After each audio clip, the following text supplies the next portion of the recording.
fucking shit. Guess who's back? Back again. Daddy's back. Tell a friend. Guess who's back? Guess who's back? Guess who's back? Guess who's back? Guess who's back? Guess who's back? Guess who's back? Guess who's back? Da da da da da. I'm not gonna do that. Anyway, it's been too fucking long. The last thing I recorded was at the beginning of July. And I think that was the episode with my mom. Thanks for being on, Mom. You should check it out. Interview with Ginger Quinlan, professional psychic medium. Also my mom. She birthed a legend. And she birthed my sister too. So a legend and a legend junior, legend light. She birthed my sister. My sister's awesome. So whatever. Melissa is her name, because if she hears this and hears me not say her name, she will freak out on me, and I don't have the bandwidth to deal with that right now. Yeah. Anyway, it's been a long fucking time, and this is the longest hiatus I have taken from recording an episode, and I apologize for that. I've been, it's been a mix of things. Busy is one of them. Stressed is another. Disheartened is another and bigger contributing factor to my absence, and disheartened and unmotivated. So, and not because of anything you guys did or did not do, just kind of my heart wasn't into the whole thing for a little bit. I decided to step away for a moment, and I will be revamping this shit. I am going to make it a point to get people on as guests, and when I figure out exactly who I'm going to have and how I'm going to have them on, I'd rather have them on in person. And whether that's me going to them or them coming to me, that's yet to be determined. It'd be easier for them to come to me strictly just out of, then I don't have to lug shit around. But at the same time, my apartment is not super great for having people over. There's just really no good place to sit and whatever, but I'll figure something out. So stay tuned for that. And my voice is fucking with me right now. Wow. This hydration and throat clearing extravaganza brought to you by tap water in a smart water bottle, because that's how I do.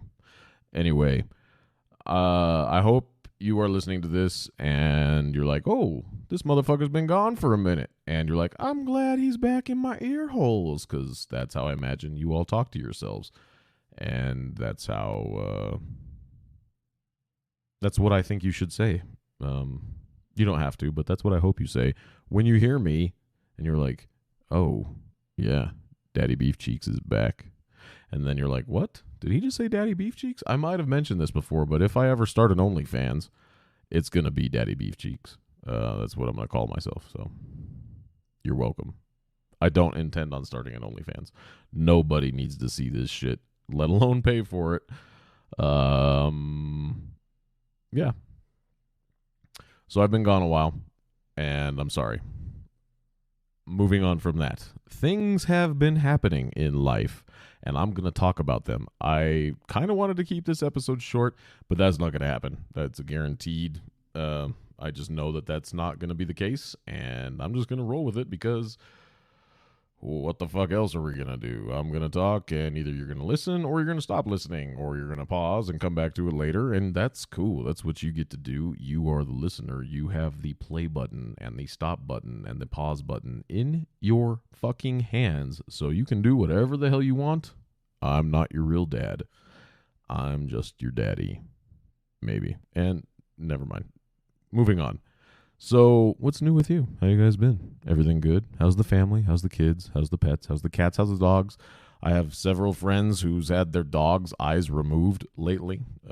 Erin, looking at you. Her little puppy is now eyeless. Kind of like the Slipknot song, which I don't have on my notes to talk about, but rest in peace, Joey Jordison. Fuck. What the hell, man? Like 43 years old. Bummer. Fuck. I wasn't intending on talking about that, and I'm not going to right now. It's kind of a bummer. Maybe I'll pencil that in for the next episode. And Jamie, his little dog, Reagan, they had to remove one of her eyes. They said it was glaucoma, but I didn't think glaucoma was a let's take out the eye thing, so maybe there was more to it. But Anyway, she's down to one, and she's a little Shiba, and she's cute, and now she's cute with one eye. So, yeah, that's what's happening in the world of dogs with eye issues, apparently. So, anyway, on my things of items to talk about. That's what the fuck. I want to talk about a couple of movies. One of which I've actually seen, and the other one I've been talking about wanting to see for a while, and haven't actually watched it yet because I have not made time for anything new, really, short of a few things here and there. I don't know if I've mentioned this before. There's a show called Happy Endings that was on about 10 years ago, and it was on network television, and it's a sitcom, kind of in the vein of How I Met Your Mother, Friends, and New Girl. Kind of more New Girl style, but ensemble, kind of like New Girl a lot. The humor is very much New Girl. And that show is fucking hilarious. And it's not something you need to pay attention to. And I'm on my third run through it. It only had 3 seasons. And it's something I keep on in the background, and because it's funny. And Damon Wayans Jr. is in it. What the fuck's her name? Alicia Cuthbert, I think that's how you say her last name. She's in it. A couple other people. And it's just a funny fucking show, and it's kind of a bummer it got canceled. I don't know if I talked about it before, so I'm going to stop talking about it now. But anyway, it's on Netflix now, and it's worth a watch. The only bad part is at the end of the 3rd season, the way it ends, it's like, oh, and then they canceled it because some stupid network TV executive makes terrible life decisions. Because that show was actually pretty fucking funny. So check it out. Happy Endings. There is no masturbation in it that I'm aware of that I've caught. Just FYI. It's not like that. Funny show, though. I've recommended it to a few people. And some of them actually listened to me and watched it. And they're like, hey, thanks for that recommendation. And I'm like, I am here for you. I'm like, if Siskel and Ebert had a baby, and that baby also had his own 2 thumbs and gives it thumbs up and thumbs down, I gave it 2 thumbs up. So do that. I will talk about the most recent new movie that I've seen. Didn't go to the theater for it, but Jamie had me over at his house and in his basement, and we did not make out because, we talk a lot of shit, but he's married, and I'm straight, and he's married to a woman. Sandy, hello. And me, him, her, and their oldest son, Corey, we watched The Forever Purge, the latest in the Purge quadrilogy. Is that the 4th one? 5th one? I think it's the 5th one now. Excuse me. I think that's the 5th one now. I had very little expectations of it because the last one, the first Purge, was what it was titled. Also known as number 4 in the installment, or the 4th installment, whatever you want to call it, I thought was pretty shitty. I thought it was pandering to a very specific audience. But the Forever Purge, I actually liked it. I'd heard from people that it was pretty damn good. It was, they're horror movies in the fact that it's horrific content, and some of the kills, so, some of the murder violence was super, super brutal and creative, which is what I like about The Purge, is they definitely put a fun spin on heinousness, and that's cool in my opinion. That's one of the things I like about horror movies is if they come up with new and creative ways to end somebody's life in a horror movie, I appreciate the thought that goes into it. Sometimes simplicity is nice. A simple stabbing is always great. But if you can have like a firing squad in a dark alley, that's always cool too. Like, all right, I guess if you have to think of new and creative ways to kill a lot of people in something called The Purge. But anyway, The Forever Purge. I do recommend it if you're a fan of the Purge franchise, which overall I am. I really liked the first one up until the very ending. I thought it was very original, very creative. And the thing about the Purge movies is it makes people think, would you partake? Would you not partake? Would you go release the beast, as it were? I think that's even something they say, at least in the first couple. Would you become a purger? Would you hold up, shelter in place or wherever, lock down if you can? And that's the thing is, The first couple of them definitely focus on class wars. Upper class has the ability to basically secure their entire house with armored shutters and security systems and cameras, blah, blah, blah, safe rooms, all that good shit. Whereas the lower income housing and that type of situation, they don't. And they're the ones who have to fight for their lives. And then stack on top of that the rich elite folks who actually go out and collect people so they can conduct their purge activities. Because if you're not familiar with the purge, which if you're listening to this podcast and you're not familiar with the purge, that's kind of weird. Unless you're new and you just, maybe horror movies are not your thing, which is cool. Welcome to the podcast. The basis of the purge is that for 12 hours on a specific day, March 21st or 22nd, I can't remember, all crime is legal, including murder. And in the first one, they said except for, certain elected officials and up to class 4 type weapons or whatever. So basically everything short of mass destruction devices, weapons of mass destruction. So you can't go dropping bombs and shit, but it's all crime is legal in the country, in U.S., in America. So it's not worldwide, it's an American thing, and it's instituted by the new founding fathers of America, so the government. Shocking. And it's supposed to talk about how crime rate is significantly reduced because probably higher punishment outside of that date that the purge is enacted. And the first one was very stylized. Wasn't super huge on the violence, but it did have some good violence. But it was centered around a few small character groups.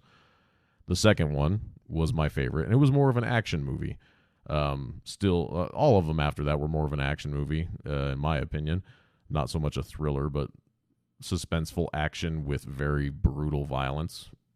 And that was... what the fuck was that one called? I can't remember what it was called. The Purge Anarchy. That's what it was called. That one's my favorite out of all of them. It was a lot more action. It was very fast paced. I think the story was really, really good, and it still stuck to that whole classism thing, which I think regardless of your actual situation in life, your race, your gender, whatever, classism fits the bill. You fall somewhere in that, regardless of everything else. So, and whether or not you admit it to yourself is a whole different thing. Whether you grew up lower income or, poverty line or below the poverty line or very well-to-do, or you're currently in one of those positions, watching those movies, you can relate to some aspect of what the characters are going through, whether it's the rich asshole driving around in semi-trucks collecting people for his own little torture execution thing, or, you're the hobo that's just trying to make it through the night. Or, you're one of the people who seeking revenge. Everybody can relate to some aspect of every single part of these movies. The third one, election year, speaks very, very, very obviously to the whole thing about politics. And that came out in 2016, I believe. And what was going on in 2016? Oh, there wasn't anything big, just a stupid election. So that one was more poignant and relative to current ongoings at the time. And that one was good. I liked it. The chick that's in it, can't remember her name. She's pretty cute. I'd take her out to a nice seafood dinner and never call her again. Probably not, but whatever. That one was good. Not my favorite, but the second one was awesome. Third one was great. First one was awesome up until the very end. The fourth one, The First Purge, was what it was called. It was how the purge came into existence, took place in Harlem. And this one definitely speaks to the classism and inherent racism of the nature of the purge and big government, and, well, not even big government, just government control and government scheming and that type of thing. And other than the fact Marissa Tomei was in it, I really didn't care for it. I really thought the writing was, specifically the dialogue writing, was pretty shitty. And I get it. They're making it take place in Harlem, and I think even for the fact they're making it take place in Harlem, which is, from my understanding, predominantly black, I think they were pandering to that audience. And while I don't have any problem with, trying to appeal to a specific crowd of any kind, to me it felt like they were trying too hard, and they dumbed down the dialogue possibly beyond what actual dialogue in Harlem is like. And I have no idea. I've never been to Harlem. I had some friends who lived there at one point, and they never said anything about that. I don't know if they've seen this movie, but to me, and being a white guy, I have no fucking clue. But to me, it felt like it was not even imaginable that the way these characters were portrayed and speaking with each other, even the government people, none of it felt even remotely honest or remotely believable, and I felt connected to nobody in that. It felt very disingenuous to me, and that's what I really, really didn't like about it. Had some good violence, but I mean, you kind of have to have good violence, or what the hell's the point? So as far as the whole franchise goes, it's my least favorite. And maybe I'll watch it again. Maybe I'll change my tune if I watch it again, but I was not impressed with it. And then this new one, The Forever Purge, takes the whole premise of The Purge, and the great part about this one is this definitely focuses on racism. Not inherent racism, not implied racism, fucking obvious racism. And specifically white nationalism, and maybe not even specifically white nationalism, but just the whole, they never said it outright, but keeping America great, or making America great, but definitely keeping America pure, quote unquote, was their idea. And it takes place in South Texas, near the border of Mexico. And the good take, and this is not something I expected. I watched a bit of the trailer before I saw it, but I really didn't have any hopes for it just because of the last one. They have the Purge night. Everybody goes into lockdown. They do the sirens, which the sirens for the Purge are like the coolest sirens ever. Maybe Silent Hill sirens, but the Purge siren's pretty cool. And then, there's like 5 minutes of scene for the Purge, and then the Purge ends. And I'm like, what the fuck is happening?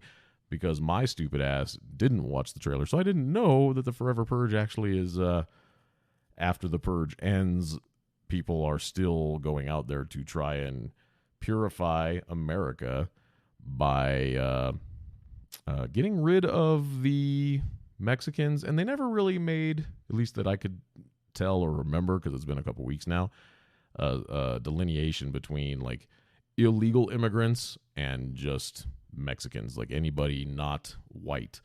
They were gathering them up and murdering them, and they had some creative, very, very creative kill stuff in there. But it really definitely spoke to the whole illegal immigration thing, or immigration in general. And then they had a part in there where, and spoiler alert, they had a part in there where Canada and Mexico, who I guess during this whole purge stuff, they closed their borders. They opened their borders during this forever purge portion, so that anybody who can get the fuck out of the country and escape this forever purge could do so. And then shit got crazy in El Paso, and then they closed down the borders. And that was kind of a cool take, to see everybody, running back to Mexico, like, and not just the Mexicans, like everybody, anybody who was afraid, because even though, the immigrants and the perceived immigrants, like, you could have been a Mexican American, full citizenship and whatever, but they never really made it clear that they were going after only the people who were here illegally or, undocumented or whatever. If you were a Mexican, you were a target. If you were foreign at all, you were a target. But just violence in general. If you were white and you're standing up for them, you're a target. So they showed the border, and it was just rows and rows and rows and rows and rows and rows of cars lining up to get back into Mexico. And I thought that was a really clever idea, and I like that a lot. And then they closed the border back up because shit was getting too crazy at the border of Mexico. So in El Paso, going into Mexico, they're like, oh, you fuckers in America are getting too crazy. We're going to go ahead and close this shit back up again. And that says something right there. But yeah, I really did like the Forever Purge, and it had a really big cast of people that are well known. The other Purge movies, the first one had like Lena Headey and stuff, but the other movies did not have really big names in them. They might have one or two, and this one had a very, like, you recognized, I recognized quite a few of the people in the movie, at least from somewhere. They might not have been super huge names if I said their names, which I can't remember any of their names right now, but if I said their names, you might not know them, but if you saw them, you'd be like, oh yeah, what the fuck's that guy? Oh, he was in Gone in 60 Seconds. He's been in a bunch of other shit. That guy is the voice of the Home Depot. I fucking forgot his name right now. But he does the Home Depot commercials, and you're like, who is that guy's voice? I recognize that voice. And you Google it, and you find out, and you're like, oh shit, that guy. Yeah, I've seen that guy in a bunch of movies too. I don't remember his name though, because I'm fucking stupid and don't take notes. But anyway, The Forever Purge. Recommend it. You should watch it. Pretty fucking good. One movie I really, really want to see that I been meaning to buy on Vudu, and I just keep forgetting to fucking do so. And we almost watched it that night, but it was getting late, and we didn't do a double feature. Was Werewolves Within. Werewolves Within. This time without my voice cracking. That movie, it's like a werewolf horror comedy movie, from what I can tell. Looks fucking entertaining as shit. And the main guy that's in it, I can never remember his name. I forgot his name. I should have looked it up. Black dude. He's a comedic actor usually, and he does really dry, not really dry, but deadpan humor. He's really good at. He was on the show Veep with Julia Louis-Dreyfus, and Veep, if you have not seen it, is entertaining as fuck, man. Holy shit, that show is funny as hell. I love that show. Absolutely love that show. And if you're ever wondering what happened to Anna Klumsky, the girl from My Girl with Macaulay Culkin, after he died from all the bee stings in the 80s, Anna Klumsky's in it, and she's fucking phenomenal. And she won like Golden Globes for that show, or Emmys or something. She won awards. And Julia Louis-Dreyfus is fucking great, as always. But that show just has an outstanding cast, and this guy is in that show, and I absolutely love his character. And he reminds me, and not because he's black, but it's convenient. He reminds me of my friend DJ, and they have similar timbres in their voice, and the humor with DJ and him. I mean, this guy's an actor, obviously. DJ is not an actor. And I don't know if I've ever even remembered to mention this to DJ, but it reminds me of DJ. Just some of the things he says, his mannerisms in a lot of his characters. But this guy's in Werewolves Within. He's the main guy. He plays a cop, new cop in town. I don't know if he's the sheriff or sheriff's deputy or whatever, but Werewolves Within. It's also got, I forgot her name too. I want to say it's Michaela something. The girl from the AT&T commercials, who, by the way, if you Google her and see normal pictures of her outside of that fucking AT&T uniform, is beautiful. I mean, yeah, I want to give her the 5G, which isn't a thing, but I'm going to try and make it a thing. You can find out more about that on my onlyfans.com/daddybeefcheeks. I don't have an OnlyFans, but I'm going to. I might sign that up just to have that. So if I say daddy, onlyfans.com/daddybeefcheeks, you can go to onlyfans.com/daddybeefcheeks and see something. Yeah, that might happen just because something will be there. Because I talk about it a lot, but I haven't done it. Anyway, Werewolves Within, watch the trailer for it. If you've seen it, let me know. I'm hoping that I'm going to watch it this week maybe, if I have time. the band is getting ready to go into the studio this coming weekend. This Friday, we take the drums up, load them up, set them up, put new heads on them. Ryan and I got the day off, and Greg is hopefully getting the day off. He just messaged me saying he's hopefully getting the day off so he can get up to the studio with Shane and get everything set up. We get to let that sit overnight. Apparently, Shane's basement is a refrigerator, and let that acclimate, get it all fine-tuned on Saturday morning, and then start recording drums. We got 6 songs we're trying to do, and I'm a little nervous for how it's going to go because Greg, well, really none of us really play to a click track ever. And that's a little nerve-wracking, especially for Greg. He's a little bit nervous for that. And we got some click scratch tracks recorded last week that he's practicing with, and hopefully I have confidence it'll go. I'm just hoping that we can get it all done on the timeline we have laid out because, time is money, and it's a per-day thing. So we start with him, and then it'll be a few weeks while Shane goes out of town and gets the drums edited, blah, blah, blah, before we pick up with guitars and bass, and then I'll be the last one unless we have any other pickups like solos or whatever that we need to do. But my shit's not until, I think, the end of next month, end of September when I go in. But 6 songs, one of which is a cover. We have one song that I wanted to do. That is Derek's. He wrote this song a while back, but with him being out of town, like forever because he moved, we just really never worked through it. And I don't know if he and Derek, or Ryan and Derek, made the decision to just not include that right now or what, but I don't think we're doing it, which is kind of a bummer, but that's okay because, it is what it is. This is just a little... Originally, I didn't even want it to be 6 songs, but then we're like, oh, we need this song on there. We need this song on there. So we'll see how it actually goes. Maybe it won't be 6 songs. Maybe if we suck too much, it'll be fewer songs, which would irritate me. But our last album was, I think, 8 tracks, 7 songs. And the 8th track was like an intro track. I guess that was the first track. But I'm looking forward just to getting recorded because having proof that you're working on stuff other than some videos. By the way, I took some video on my cell phone of some of our rehearsals just a few weeks ago, edited them, made them a little flashier, threw them up on YouTube. You can find them. The audio quality is not great. It's just going straight through my phone. And it's just a 3-piece, me, Ryan, and Greg, working through some of those songs. Get an idea of what we're doing, except for the cover song. We didn't put that on there. The cover song is going to be a surprise. Very few people know what it is, but hopefully we can pull that off because I want to put it out there. It's a badass song.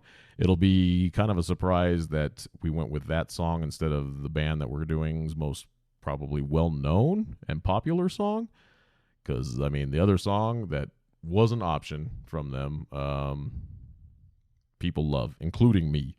I've had many, many, many drunken scream festival shenanigans with the other song, but we didn't go that direction because it's too far removed from our specific style, in my opinion.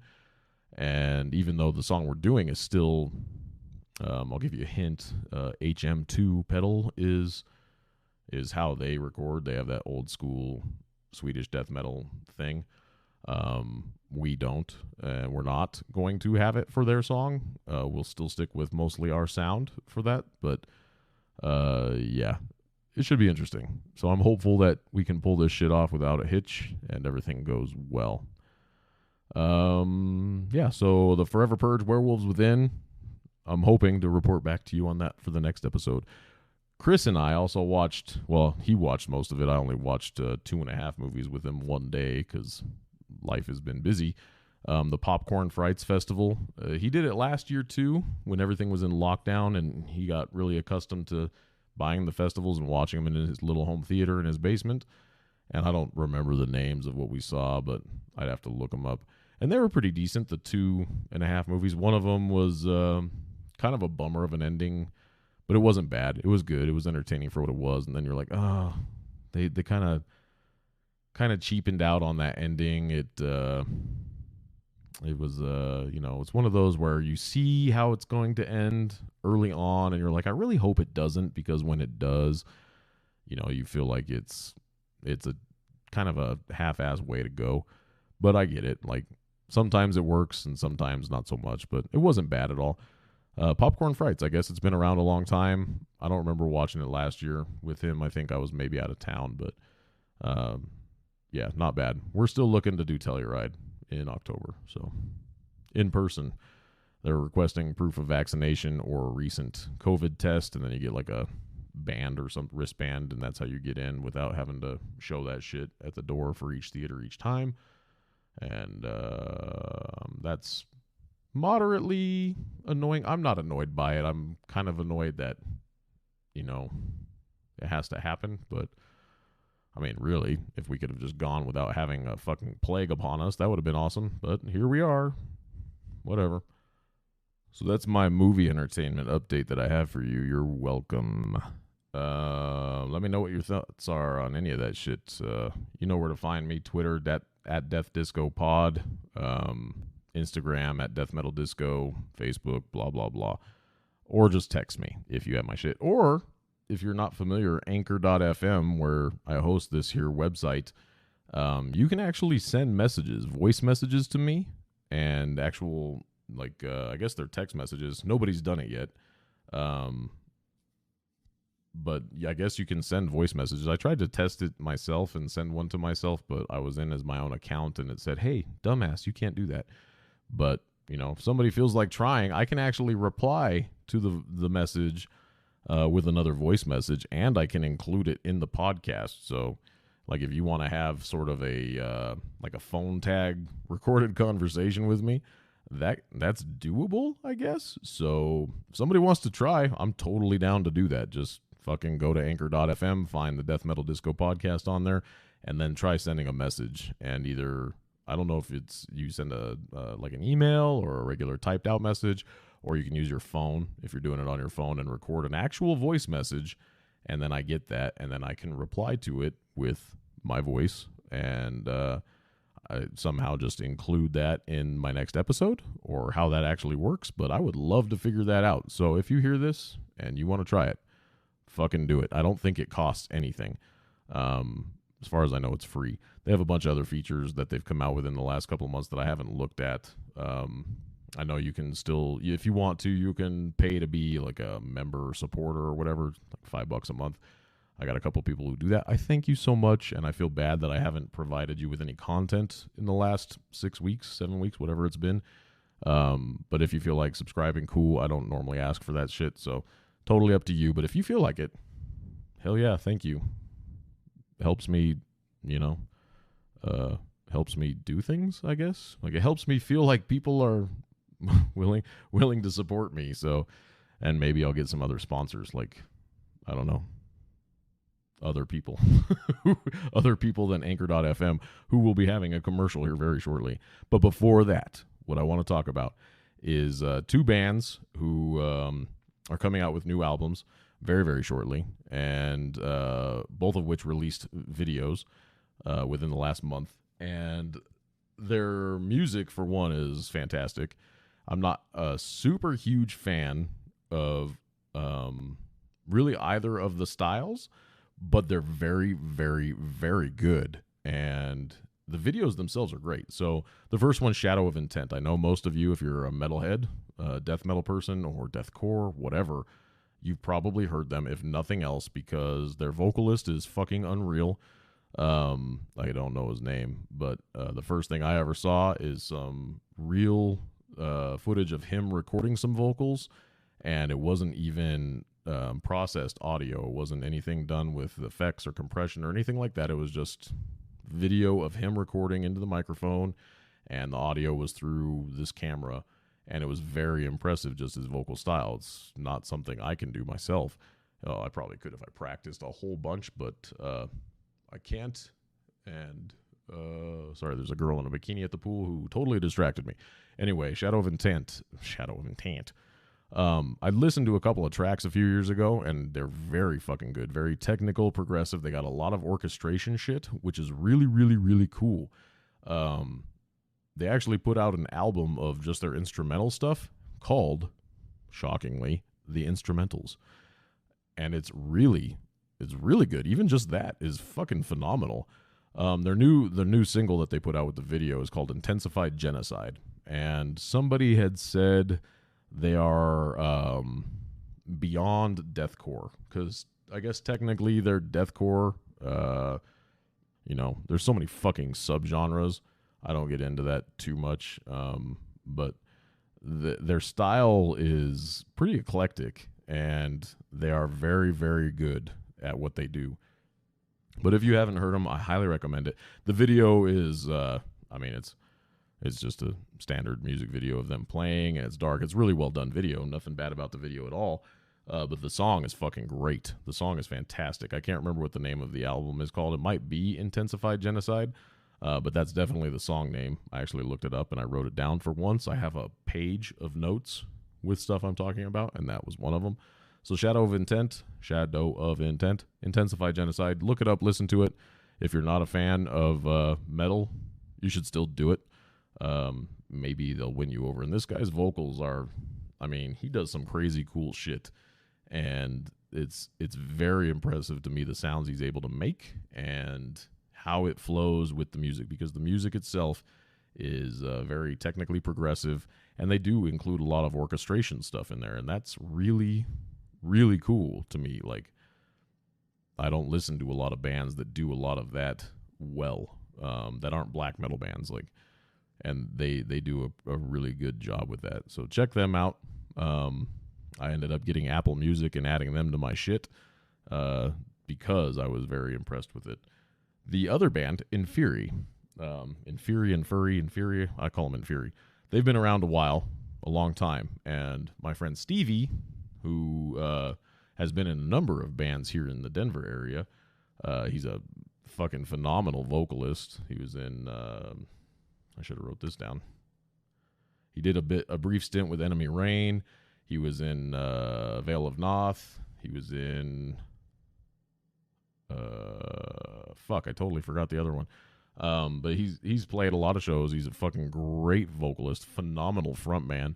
Also a huge Pokemon guy. He's done some voice acting recently too, which is fucking killer for him. He moved to, I think he's in Texas now. Got engaged. Very adorable couple. I haven't met her and haven't seen him in a long time. But anyway, he's been in Fury for a long time. They even re-recorded one of their albums and had him do vocals on that new recording. And it's awesome. They're another technical band. And it's the guy is great. The band is fucking great. All very, very skilled musicians. But they just put out, I don't know if their album's out or if it's coming out soon, but they put out 2 singles with videos, both of which are brilliant videos from, I didn't watch the second one entirely yet. I watched it without audio last night, which was why I didn't have my audio turned on. Oh, I was on the phone while I was trying to watch the video. So I didn't have audio on it. But the first one, Mesmeric Horror. I think the album's called Vile Genesis. The first single off of that was called Mesmeric Horror.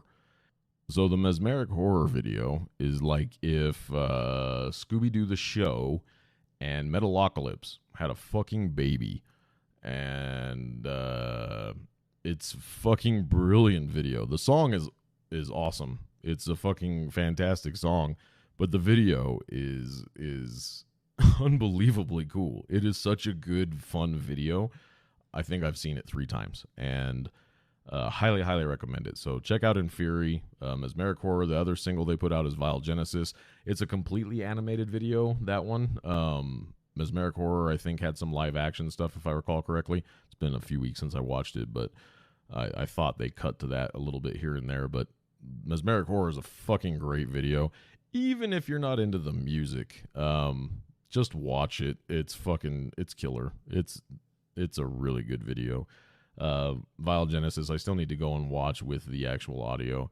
But I think that's the name of the album too. I'm not sure when that comes out, but check that out. And at the end of this episode, I'm going to play a song by one of my favorite local bands that is no more. They were a super group here in Denver, in Colorado. I say a super group, like out of all the local musicians at the time back in mid-2000s, so like 2004, 5, 6-ish. Specifically 2005 and 6 is when I know that they were heavy hitters, but they were all heavy hitters. In fact, some of them still are. Really, all of them still are. Just in different bands now. I'm going to play that because I heard that song when I was driving home last night, and I listened to it 4 times on my way home from helping out a lady friend with some stuff. So that'll play at the end of this episode. But before we get to that, I would be remiss if I didn't take a moment. I've been talking for roughly 40 minutes, and I haven't even gotten to the fun part of this episode, which is about my fucking dating life. Because, who doesn't love stories of fucking just stupid fucking shit? So anyway, without further ado, here's a fucking commercial. So you've been listening to me ramble on for quite some time about this, that, and the other. So allow me to ramble on briefly about how I operate this podcast. There's lots of options for how you want to post and host your podcast and put it out into the world. I did a lot of research on mine, and for me, I decided to go with Anchor.fm. If you haven't heard of Anchor, it's the easiest way to make a podcast. First of all, it's free. That was a big selling point to me. Free is good. I like free. There's also tools for creation to help you record and edit your podcast from your phone or your computer or your tablet or whatever you're using. I find that to be effective. So we got free, we got recording and editing, both big deals, because they are. Anchor will also distribute your podcast for you. So it can be heard on Spotify, it could be heard on Apple Podcasts, it could be heard on Google Podcasts, and many, many more. That is a huge time saver because I don't have to go to each of those things to upload. So I like that distribution right then and there. And again, it's free. You can make money from your podcast if you're into that kind of thing with no minimum listenership. That could be cool. I think you should try it. It's everything you need to make a podcast all in one place. So if you've been on the fence about making a podcast and the only thing holding you back is how you want to host it or create it or whatever, download the free Anchor app or go to anchor.fm to get started. It's worth it. Okie dokie. So, I've probably mentioned it before, but I'm single. I was in a relationship earlier this year, and it did not work out, and that was by my choice, and, that's fine. It is what it is.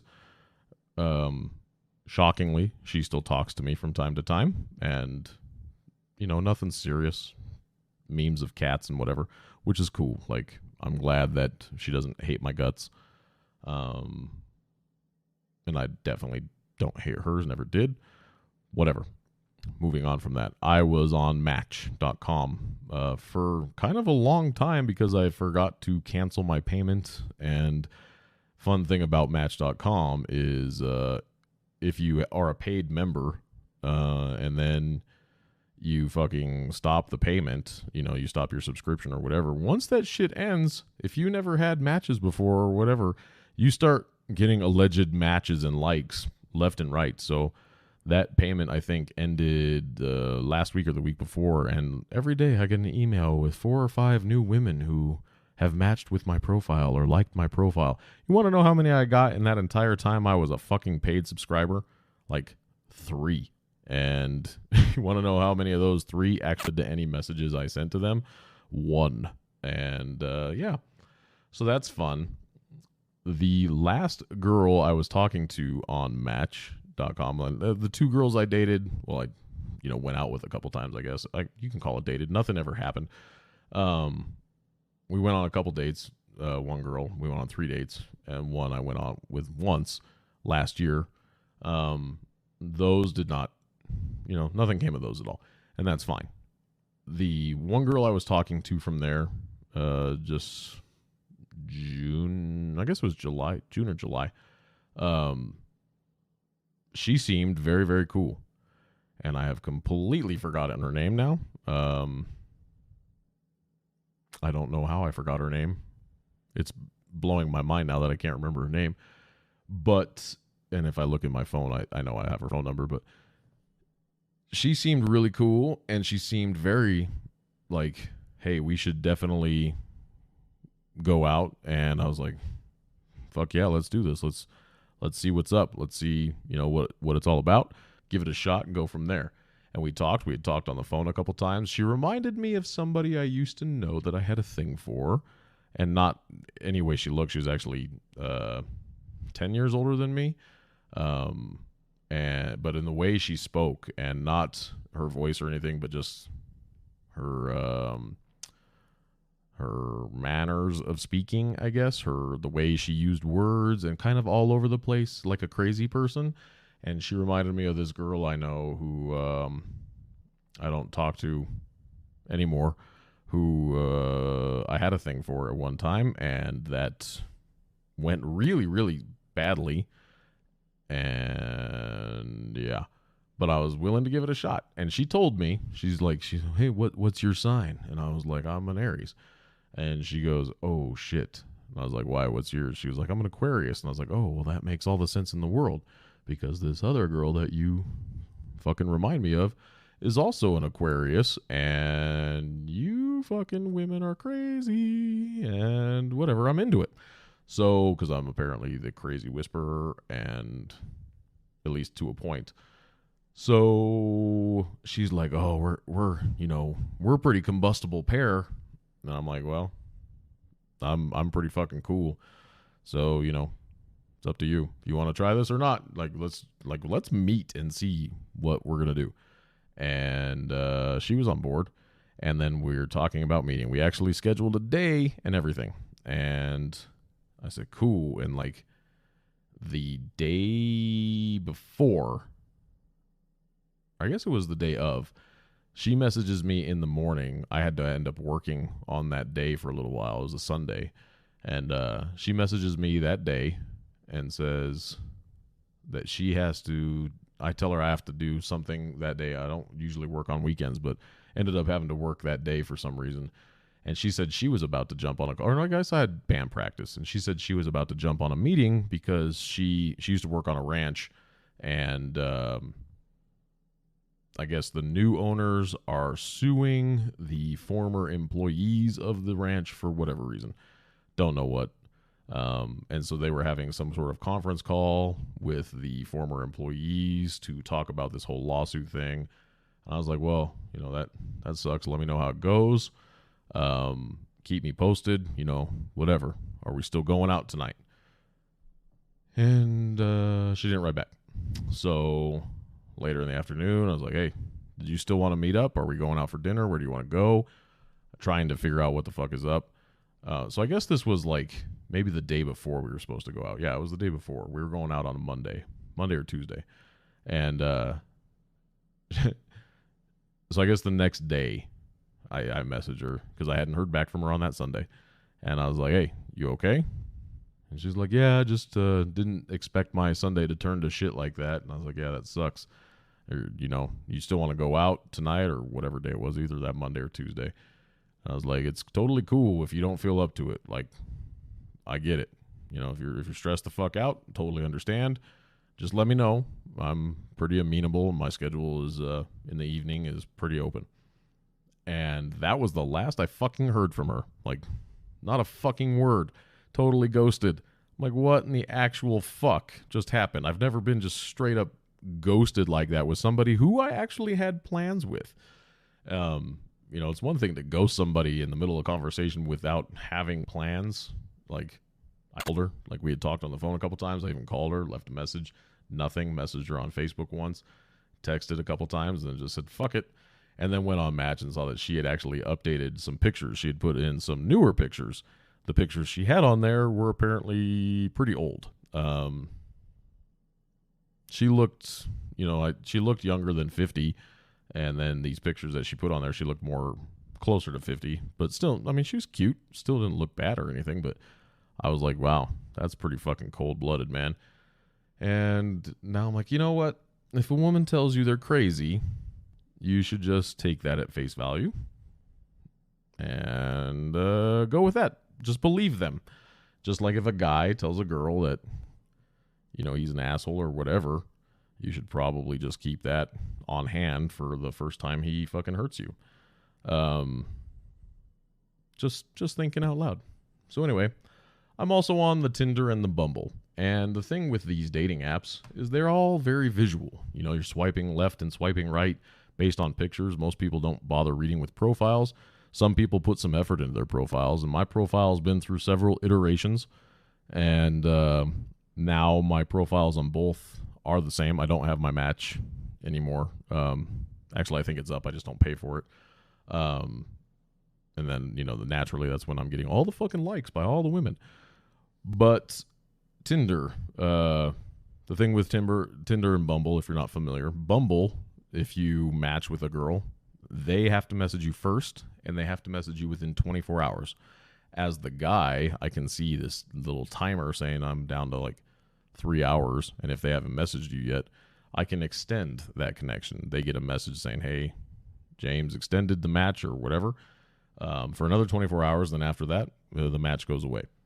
Tinder, not so much. You match with the person, and either one of you can message at any point, and that match does not go away unless somebody physically unmatches or they delete the profile or block you or whatever. Being me, I am not what I would call handsome, because I'm a big fat ass. Like, I'm a big dude. Not everybody is into long-haired guys. Not everybody is into guys with facial hair.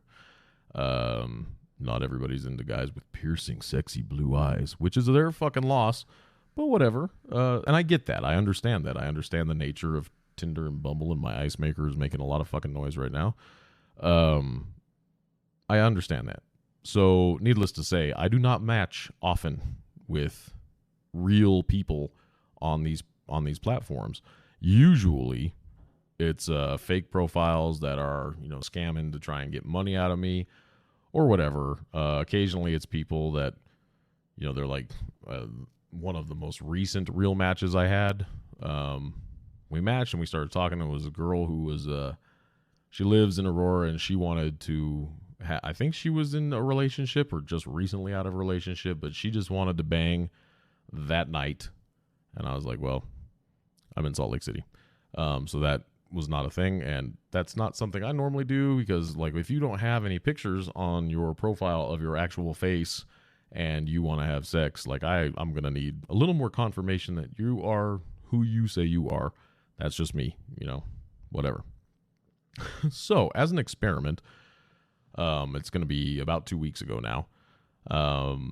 I decided to see, one thing I noticed on Tinder specifically is there are a lot of women who, in their same profile description, because I actually do read the profiles, because I'm trying to weed out the girls that, are looking for kids. Like, if they want to have kids, they don't have kids yet, or maybe they have one or two and they want a third, or they're just so much younger or whatever. Trying to just get those out of the way. I don't want to deal with that. I'll read the profiles. Or if they're, super religious, because I am not. And I'm trying to be cognizant of that. I don't want to match with somebody and then all of a sudden they're like, praise Jesus, let's have children. I'm like, nope, that's not the direction I hoped this would go, but whatever. What I noticed was there's a lot of women who would, in the same phrase of their profile, say that they're not looking for hookups or one-night stands, and then they would also mention that they are subs, submissives, for those of you who are not familiar with the nomenclature, and they're looking for a kinky daddy dom or things along these lines. So there's a little bit of obvious hypocrisy in their statements. And that's not necessarily hypocrisy. It's kind of rude of me to say that the way I just did, but just contradiction in some of their statements. And I was like, interesting. A lot of these girls are looking for, they just have submissives in their profiles. Just like, I like long walks on the beach. I love cats. I love pictures of horses. And I love being choked a little bit. Like, what the fuck? So as an experiment, I decided I was going to create a separate Tinder profile with no pictures of myself. And this was more of a social experiment for me. Also an experiment in resiliency, because I created this profile with no pictures of myself. And in the bio, I made it, I didn't use my name. I used a pseudonym. And in the bio, I made it not sexually explicit, but looking, that I was a dominant, looking for a submissive for fun, but if something long term comes out of it, that's totally cool. And I made it so it would, if nothing else, pique some curiosities.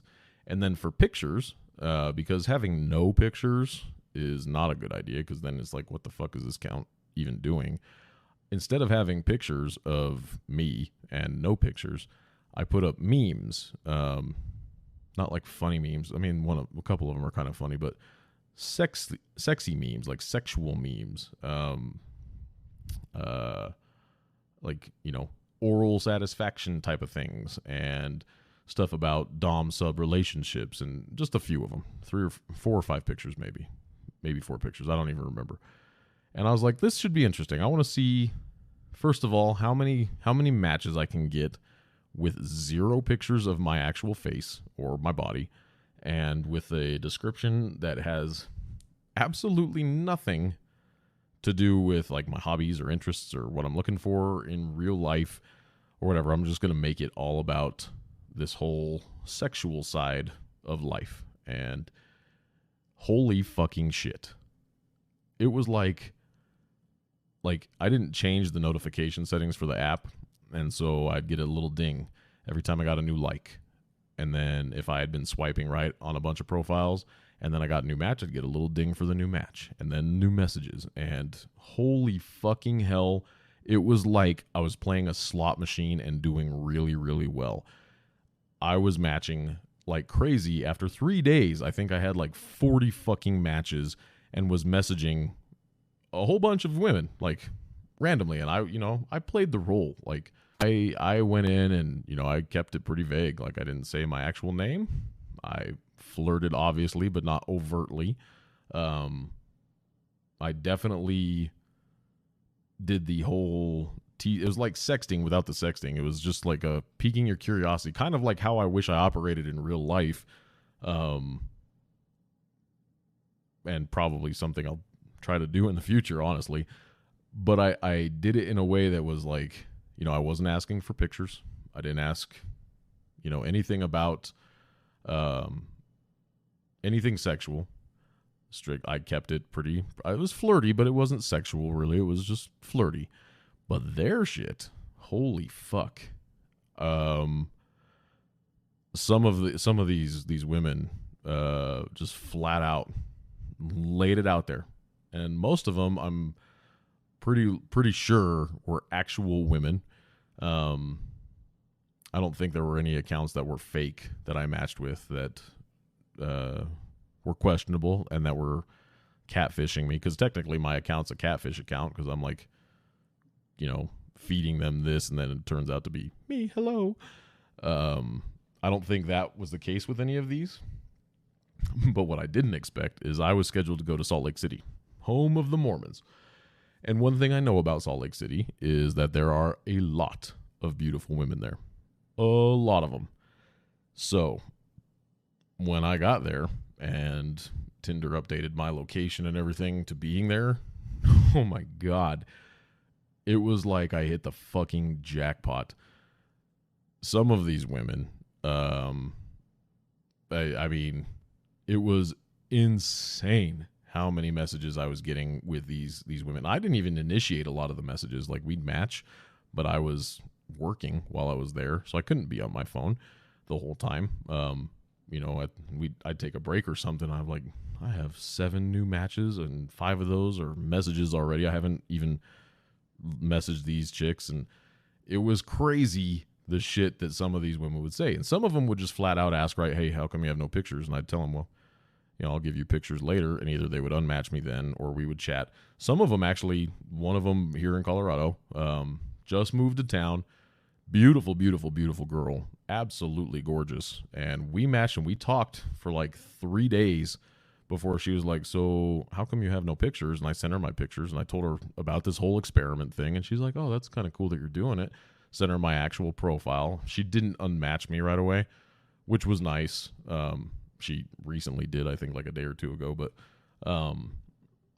I would honestly, like, if I could, if we had exchanged phone numbers or something, I would try to set that up. But I don't know if, because I hadn't talked to her in a while, like a week or so, maybe that she just thought I wasn't interested or got sidetracked with all these other chicks. But yeah, it's been bananas.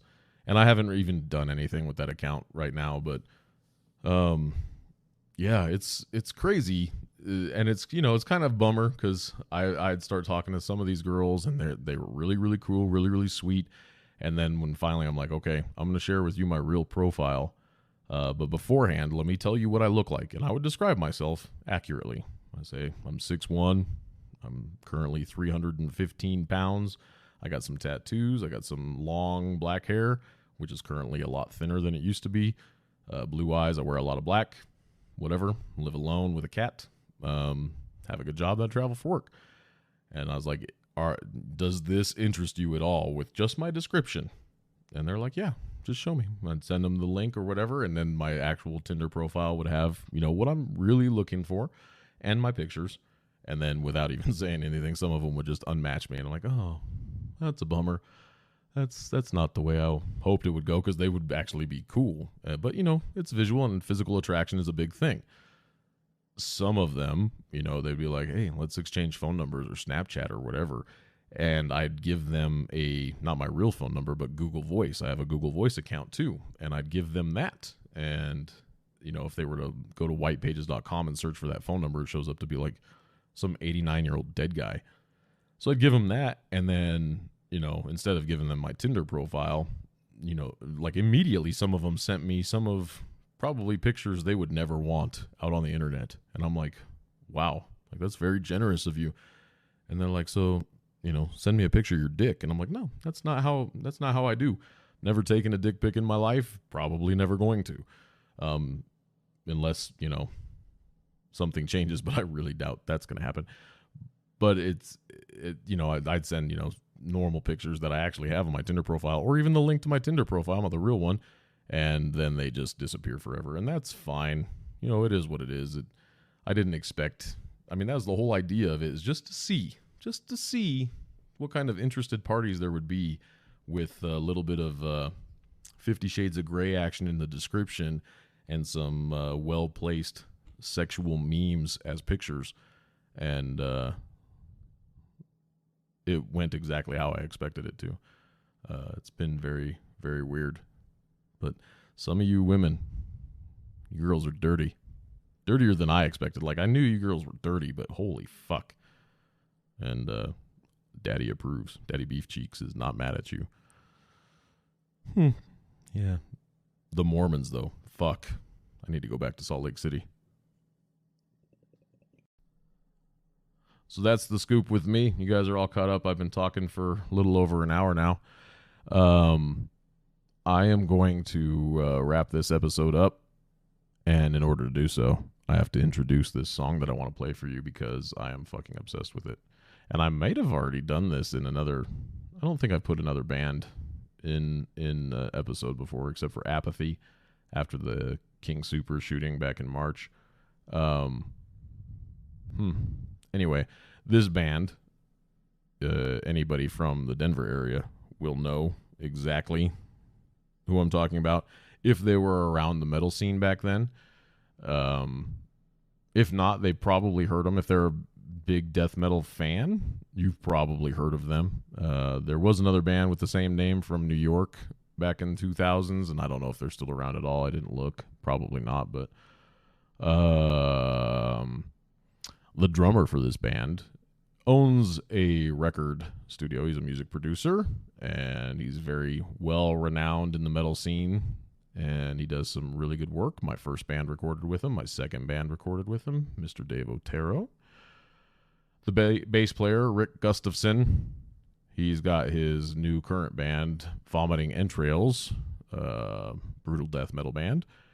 I know they recorded some stuff. I don't know if they put it out yet. I don't think they have, but looking forward to hearing their shit actually out. They put out some videos from their jam sessions and whatever. And Than Wilson, back in the day, he was in Dead Speak, and a couple other things. He's got Casket Hover now. He was on guitar for this. Rick was on bass for this one. And then my friend, who now resides in Finland and currently has his band Proscription, formerly Mavith. Before that, he was in, way before even this band, was Excommunion here in Colorado Springs. Fucking brutal, brutal band. And this band is called Dethroned. And this song is easily in my top 10 favorite death metal songs of all time. Probably even higher than that. I say that I have a top 10. If you count the numbers, it's probably a lot more numbers than 10. But, like I said, this came up on my shuffle last night when I was driving home, and I listened to it 4 times back to back to back to back. And I fucking love this song. It's amazing. And Terry Christ Butcher has got some of the best low fucking brutal guttural vocals ever. And yeah, so I'm going to play this song. I Shall Remain Unforgiven, and you will love it, and I will love you. So until next time, my friends, be well, take care of yourselves, take care of each other, and do what you can to keep yourselves healthy. Be safe. I love you.